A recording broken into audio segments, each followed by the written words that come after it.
جو فقیر ایک طرف سے آتا لے جاتا، ادھر سے آتا پھر لے جاتا، ادھر سے آتا پھر لے جاتا، ادھر سے آتا پھر لے جاتا، اور جب جہاں جہاں سے آتا رہتا میرے والد گرامی اس کو روکتے نہیں تھے، اتنے بڑے سخی تھے۔ تو سیدہ کائنات نے جو جواب دیا، آپ فرمانے لگی کہ اتنے دروازے تھے تو ایک سے خیر مکمل نہ ہوتی پھر دوسری پہ آتا، وہاں سے بھی دل نہ رہتا تو تیسری پہ چوتھی پہ، اس طرح دروازے تبدیل کر کے آتا۔ تمہیں میں بتاؤں، میرے بابا جان رحمت للعالمین نبی صلی اللہ علیہ وسلم کے پاس جو ایک دفعہ آتا حضور اتنا عطا فرماتے پوری زندگی پھر مانگنے کی ضرورت ہی نہیں رہتی۔ رسول اللہ صلی اللہ علیہ وسلم کے پاس جب آ کر اس صحابی رسول نے سوال کیا نا، یا رسول اللہ آپ مہربانی فرمائیے، تھوڑی سی محبت فرمائیے، تو حضور نے اس شخص کو بلا لیا، بلا کر کہا کہ اے بندے یہ بتا، یہ تمہاری کھجور جو ہے تو اس کا میرے ساتھ سودا کر لے، یہ کھجور مجھے دے دے، اس کے بدلے میں تمہیں میں جنت میں کھجور عطا فرماتا ہوں۔ اچھا، اب جب یہ بات کی، سامنے والا جو تھا وہ منافق تھا، کلمہ بھی پڑھتا تھا، منافق بھی تھا، اس نے کہا حضور بات یہ ہے، ایک ہی میری کھجور ہے اور میرے گھر والوں کو بڑی پسند ہے، میرے بچے ہیں، اور کھجور ہوتی تو دے دیتا، اب تو میری مجبوری ہے نا، یہ تو میں نہیں دے سکتا۔ اچھا، ظاہر بہانے وہیں پر آتے ہیں جہاں اندر کھوٹ ہو، اچھا اندر کچھ نہ کچھ ہو، پھر باتیں شروع ہو جاتی ہیں، نہیں نہیں یہ ہوگا یہ ہوگا، نہیں ایسے نہیں کر سکتے، یہ کر لیں گے وہ کر، یہ ساری چیزیں۔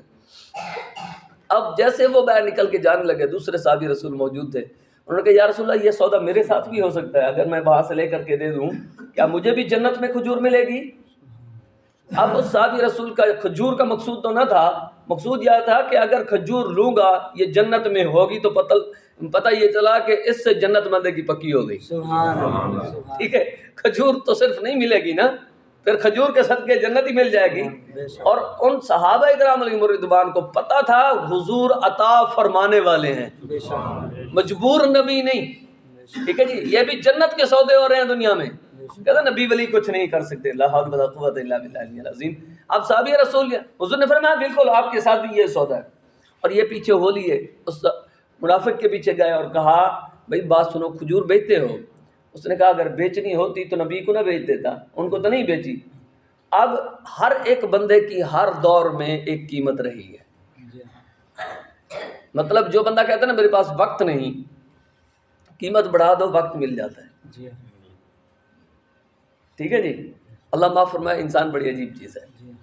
چلو اب یہ پیچھے گئے اور کہا بھئی مکا کرو، بتاؤ۔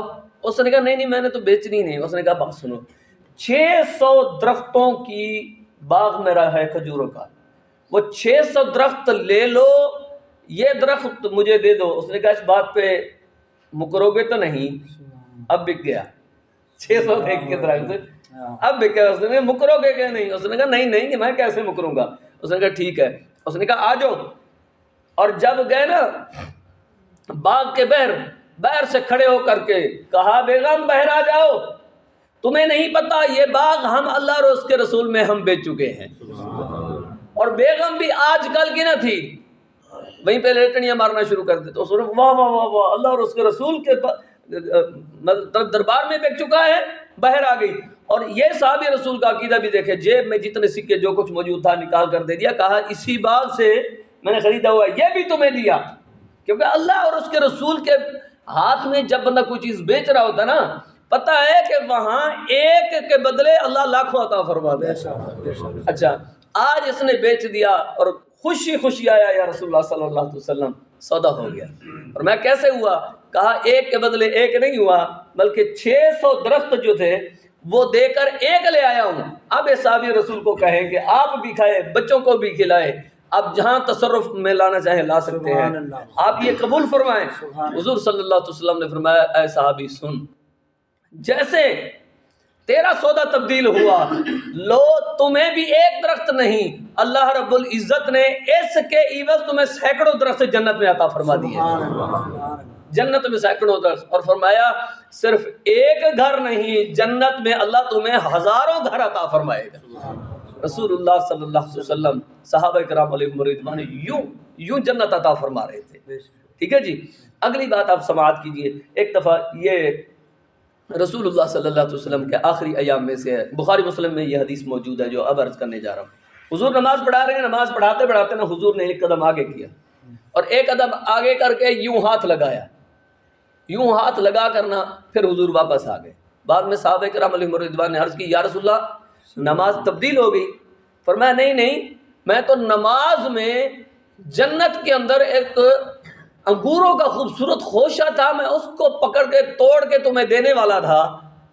پھر میں نے کہا نہیں جنت میں جا کر کے یہ کھا لیں گے، اگر توڑ کے دے دیتا نا قیامت تک تم سے وہ جنت والے انگور ختم نہیں ہونے تھے۔ ٹھیک ہے، آپ کہتے ہیں کہ نبی پاک صلی اللہ علیہ وسلم دیوار کے پیچھے کا علم نہیں، بھائی دیوار دور ہے یا جنت دور ہے؟ اللہ اکبر کبیرہ۔ رسول اللہ صلی اللہ علیہ وسلم نے، اب ہم تھوڑا سا سیرت رسول کی طرف چلتے ہیں۔ رسول اللہ صلی اللہ علیہ وسلم کی 6 سال عمر ہوئی، آپ کی والدہ حضرت آمنہ ان کا وصال ہو گیا، اور اس کے بعد آپ حضرت عبد المطلب رضی اللہ تعالیٰ عنہ جو ان کے دادا جان ان کے پاس رہے۔ اسی طرح ان کے وصال کے بعد اپنے چچا حضرت ابو طالب کے پاس رہے، 40 سال کے راؤنڈ اباؤٹ تک جتنی زندگی تھی وہیں پر گزاری، اس کے بعد بھی انہیں کے پاس رہے۔ اب موٹی سی ایک چھوٹی سی بات بتاتا ہوں۔ ہوا کیا کہ مکے کے سارے لوگ اکٹھے ہو کے آ گئے، اور یہ واقعہ الرحیق المختوم جو کہ مکتبہ فکر دیوبند کے بڑے عالم کی لکھی ہے، لاہور کی کتاب ہے، اور انہی کی کتاب میں اس لیے لے آیا ہوں، کسی صاحب کو دیکھنے کی ضرورت ہی پڑے تو اپنے گھر سے دیکھ لیں۔ ہماری کتابوں میں تو ویسے ہی محبت مصطفیٰ کے سمندر ہے۔ اچھا وہ کیا کہتے ہیں؟ وہ کہتے ہیں جی مکے سارے میں نے کہا سالی ہو گئی، وہاں پر پانی ملنے کو نہیں تھا، سبزہ اگنے کو نام نہیں تھا، لوگ بڑے پریشان تھے، دقت میں تھے، اور سارے کے سارے چل کے ابو طالب کے پاس آئے، کیونکہ عبد المطلب کے بعد یہی تھے۔ ان کے پاس جب آئے انہوں نے کہا حضور دعا فرمائیں کوئی کرم ہو جائے۔ تو ابو طالب نے کیا کیا، اس نے کالی کملی والے کو ہاتھ میں لیا، توحا والے کو ہاتھ میں، یاسین کے ساتھ، وضحا کے چہرے والے کو ساتھ لیا، رسول اللہ صلی اللہ علیہ وسلم کو ساتھ لیے ہوئے خانہ کعبے کے ساتھ جا کر کے حضور کو ٹیک لگا کر بٹھوا دیا، اور حضور کا واسطہ دیا، اللہ ہماری طرف نہ دیکھ، اس کالی کملی والے آقا کی طرف دیکھ اور اپنی رحمت عطا فرما دے۔ الرحیق المختوم والے اس کتاب والے نے لکھا کہ ایسی دھواں دار بارش ہوئی، پھر مکہ کی وادیوں میں یوں لگتا تھا جیسے سیلاب آ گیا ہو۔ ایک دوسری حدیث موجود ہے، حضور مدینے میں موجود تھے، صحابی رسول آئے اور آ کر کہنے لگے یا رسول اللہ صلی اللہ علیہ وسلم بارش نہیں ہے، پریشان ہو گئے، اب جانور بھی جاتے ہیں، ہمارا بھی کوئی حال نہیں، کوئی کرم فرما دیجئے۔ رحمت للعالمین کا رحمت والا جو یوں ہاتھ اٹھائے، ہاتھ جو اٹھائے ایک جمعے وہیں سے بارش شروع ہو گئی، اور اب تک نہیں، اگلے جمعے تک بارش رہی۔ پھر اگلے جمعے میں وہ آیا اور کہنے لگا یا رسول اللہ اب تو کچھ بھی نہیں بچا، اتنی بارش ہے، یا اب کرم فرما دے۔ پھر دعا کی، پھر بارش جا کے تھمی۔ رسول اللہ صلی اللہ علیہ وسلم کا ایک واقعہ اور سماعت فرمائیے، پھر ہم اس گفتگو کو یہیں پر وائنڈ اپ کرتے ہیں۔ یہ بحیرہ راہب ایک راہب ہے، اور اس کو بھی اسی کتاب والے نے لکھا ہے۔ آخری بات کر رہا ہوں کہ حضرت ابو طالب نے سفر کیا شام کی طرف، سفر میں جا رہے تھے تو راستے میں ایک سٹی کے راؤنڈ اباؤٹ ایک راہب ہے، جس راہب کا نام ہے جی جرجیس، اور اس کو بحیرہ اس کا لقب تھا، بڑا معروف تھا، بڑا ان کا عیسائیوں کا مطلب یہ ہے کہ یہ عبادت گزار بندہ تھا۔ اب اس نے پورے قافلے والوں کو بلا کر کھانا شانا ضیافت پیش کی، کہا جس کو میں دیکھنا چاہ رہا ہوں وہ موجود نہیں۔ انہوں نے کہا وہ ہمارے قافلے میں اونٹوں میں موجود ہے، میں ان کو بھی لے آئے، جن کے لیے دعوت کیا ان کو تو لے آئے اللہ کے بندے، ٹھیک ہے۔ اور آ کر حضور کو دیکھتے رہے، دیکھنے کے بعد انہوں نے کہا، سارا کچھ پوچھنے بتانے کے بعد انہوں نے کہا تمہیں پتہ ہے کہ یہ بچہ کوئی عام نہیں؟ انہوں نے کہا کیوں؟ انہوں نے کہا یہ امام الانبیاء ہے۔ سبحان اللہ، سبحان اللہ۔ کہا آپ کو کیسے پتا؟ اس نے کہا کیسے پتا، آپ گھاٹی کی پرلی سائڈ پہ تھے اور میں دیکھ رہا تھا۔ اس نے جو الفاظ لکھے رہے یہ الفاظ سنیے، یہ راہب کے الفاظ ہیں، آج کے نام نہاد مسلمان یا مولوی کے الفاظ نہیں، خشک ملا کے الفاظ نہیں۔ سنیے اس نے لکھے، اس نے کہے راہب نے، اور بتائے مکے والوں نے، اور لکھے اس دیوبندی مولوی نے اپنی کتاب میں۔ اور حضور کے غلاموں سنو اور اپنے دلوں کو ٹھنڈا کیجیے اپنے نبی کی شان سن کر کے۔ سبحان اللہ۔ وہ کہتے ہیں کہ اس نے کہا کہ تم لوگ جب اس گھاٹی کے اس جانب آ رہے تھے تو کوئی بھی درخت یا پتھر ایسا نہیں تھا کہ جہاں جہاں سے یہ بچہ گزرتا درخت بھی پتھر بھی ان کو سجدے فرما رہے تھے۔ سبحان اللہ، سبحان اللہ۔ سارے ان کو سجدے کر رہے تھے. تو کہتے ہیں میری علامات اور میری تحقیق کے مطابق یہ امام الانبیاء ہے. تو لہٰذا ان کو یہیں سے واپس بھیج دیے. آگے گئے تو آگے یہود موجود ہیں, علامات دیکھیں گے, پھر ہو سکتا ہے کہ پریشانی کا کوئی باعث بنے. ہمیں اللہ رب العزت نبی اکرم صلی اللہ علیہ وسلم سے پکی سچی محبت کرنے کی توفیق عطا فرمائے. دوستو ایک حدیث سنیے اور میں وائنڈ اپ کرتا ہوں آج کی گفتگو کو. رسول اللہ صلی اللہ علیہ وسلم نے فرمایا, اور صحابہ کرام فرماتے ہیں کہ حضور نے فرمایا قیامت کا دن ہوگا, ایک بندہ آ کر ایسے کھڑا ہوگا اور کھڑا ہو کر کے کہے گا یار یہ کالے کالے بڑے پہاڑ یہ کس چیز کے ہیں؟ وہاں اس کو جواب دیا جائے گا یہ کسی کی ثواب ہے. کہے گا واہ یار اتنا نیک بندہ تھا جس کے اتنے پہاڑوں جتنے ثواب ہو گئے.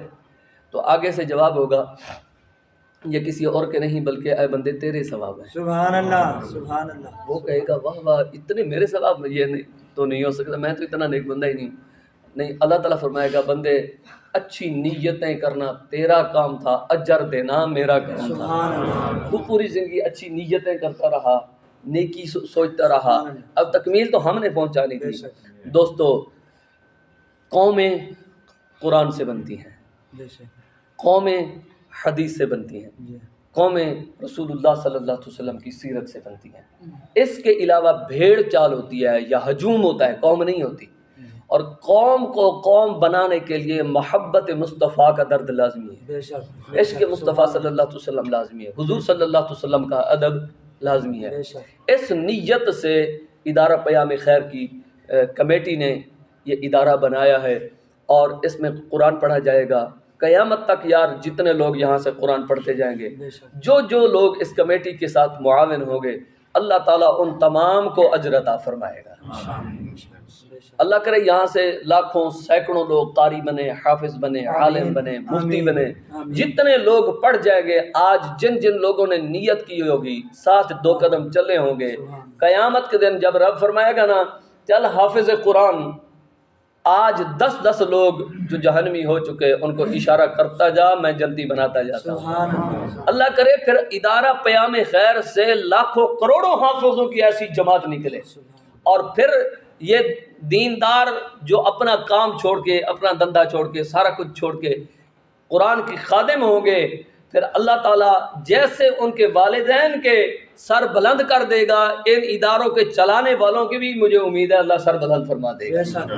یاد رکھیں نفس کے ساتھ شیطان کے ساتھ لڑنا پڑتا ہے. نفس چاہتا ہے نہیں چھڈو کچھ نہیں, ٹھیک ہے, شیطان کہتا نہیں رہن دے, مدرسے والا کام دے, دین والا کام دے, لوگ غلط کرن گے, یہ ہو جائے گا وہ ہو جائے گا. اگر ایسا ہوتا تو 1400 سال میں ہمارے پاس دین موجود نہ ہوتا. یہ ہر بندے نے دین میں اپنا حصہ ڈالنا ہوتا ہے, زندگی ختم ہو جانی ہے. میں رات پڑھ رہا تھا کہ انسان کا, انہوں نے بتایا کہ کتنے دنوں کے بعد کیا ہوتا ہے, مطلب ڈیٹیل کے ساتھ میں نے نوٹ کر کے رکھا ہے, کسی درس میں دوں گا. انہوں نے کہا جیسے انسان قبر میں جاتا ہے نا, سب سے پہلے اس کے ناخن گرنا شروع ہو جاتے ہیں, اور بڑے مخرج سے انسان کا مال متاع باہر نکلنا شروع ہو جاتا ہے. پھر آہستہ آہستہ انسان کی جلد پھٹنا شروع ہو جاتی ہے, ایسے ایسے جو ہے یہ جوڑ اور آنکھیں اور بال یہ نکلنا شروع ہو جاتے ہیں.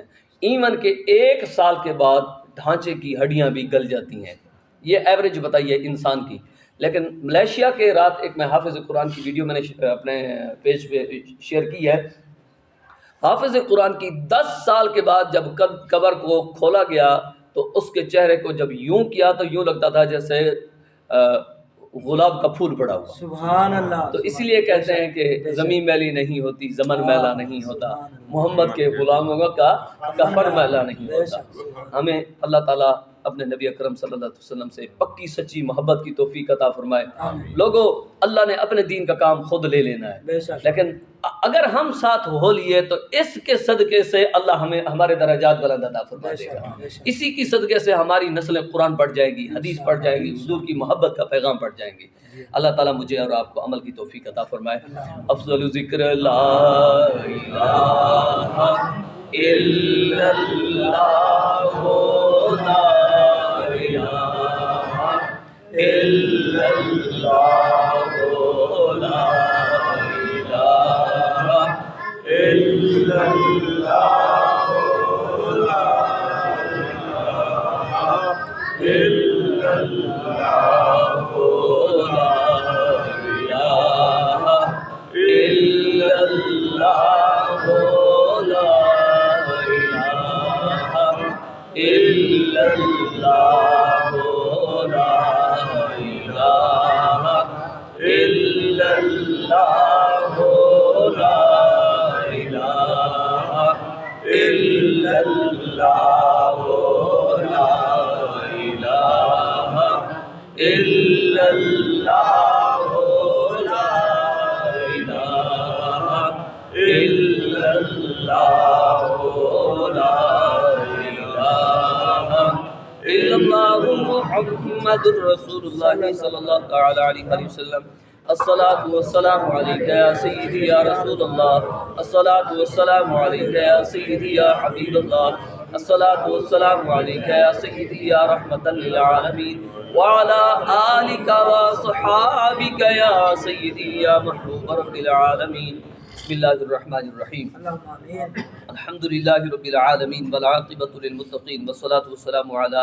سيد الانبیاء والمرسلین. اللهم آمين یا رب لم یزل ہمارا درس قرآن پڑھنا، نماز ادا کرنا، اللہ کریم جتنے لوگوں نے آج تک روزے رکھے، صدقات و خیرات کے تمام اپنی بارگاہ میں قبول عطا فرما.